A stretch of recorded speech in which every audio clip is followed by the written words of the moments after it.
Salut, c'est François. On se retrouve sur Automatin et puis sur un produit qui m'intéresse parce que je trouve que c'est très important cette évolution-là et contrairement aux véhicules pour le grand public où on parle beaucoup d'électrique, on ne parle pas beaucoup d'électrique sur le véhicule utilitaire alors que c'est une grande révolution qu'il va falloir gérer et peut-être même il va le préciser parce que je suis encore avec Fabrice Devanlay qui va pouvoir me répondre à toutes mes questions.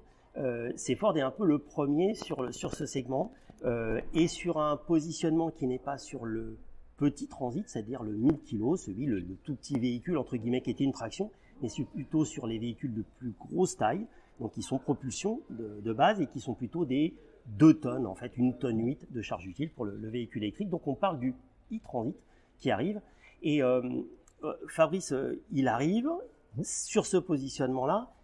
Puissance batterie, parce que c'est un peu le cœur de la question, c'est quoi la définition en fait?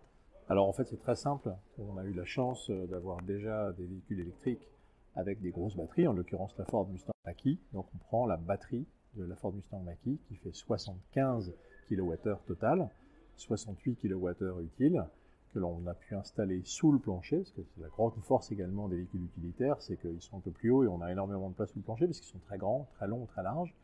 Et donc on a une plateforme avec un moteur électrique qui fait 2 puissances, soit 184 chevaux, soit 269 chevaux, ce qui est très puissant, c'est plus puissant que leur équivalent thermique, en utilisant la capacité batterie de la Ford Mustang Mach-E. Ok, donc on a parlé moteur, capacité de batterie, on reviendra un petit peu sur autonomie à la fin.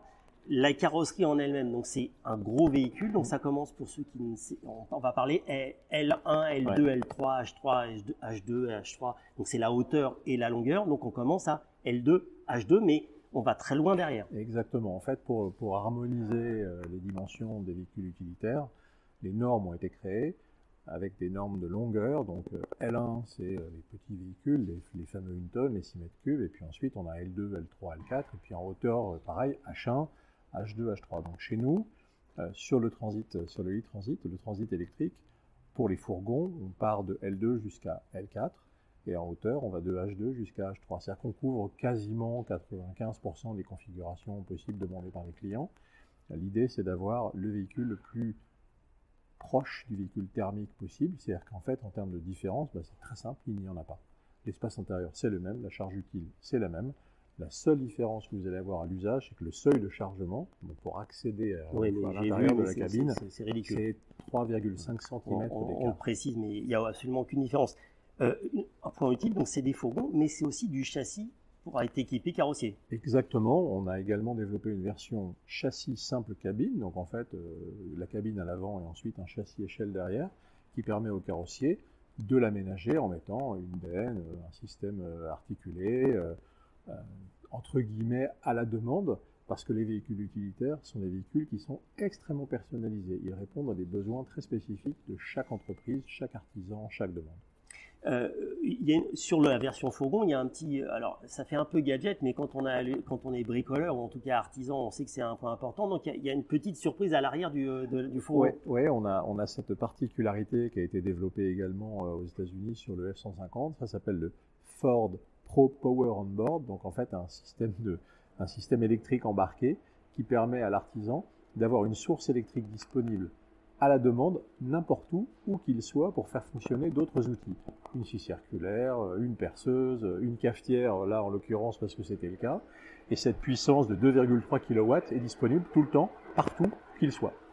On a parcouru un petit peu les différents points saillants de cette nouveauté du e-transit. Bon, on l'a dit, la capacité, la charge utile, c'est 1 tonne 8. On peut aller, on va au-delà du 3 tonnes 5. Oui, on va même jusqu'à 4 tonnes 25 pour être tout à fait honnête. Donc il n'y a absolument aucune différence par rapport aux véhicules thermiques équivalents.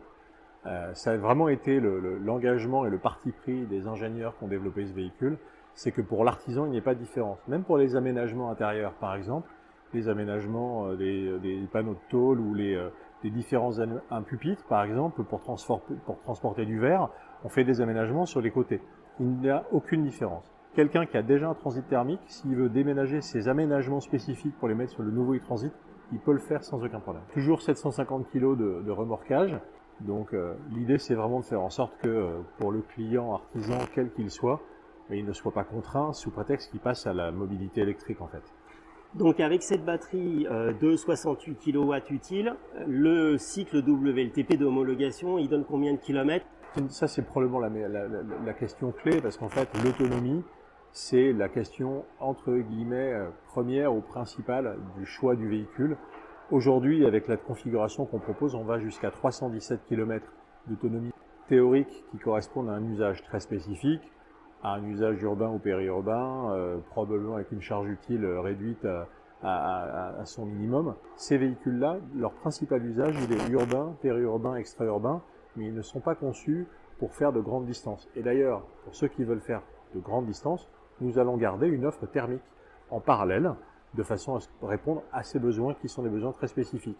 Mais très clairement, on va prendre ici, nous sommes à Nanterre, nous sommes donc aux frontières du Grand Paris, dans quelques années. D'ailleurs, c'est même pas dans quelques années, les véhicules diesel ne peuvent plus rentrer, le e-transit, d'ici, vous faites 20 mètres et vous avez le droit de passer à la 86. Et ça, c'est toute la différence. Et donc, il faut également qu'on intègre cette notion de mobilité, mais également cette notion de contrainte, et qu'on propose la meilleure offre possible pour l'artisan. Bon, et puis la dernière question, prix, le démarrage, pour donner un ordre d'idée aux gens qui sont concernés par cette obligation de basculer vers l'électricité en particulier. En fait, je vais avoir une réponse qui est très simple.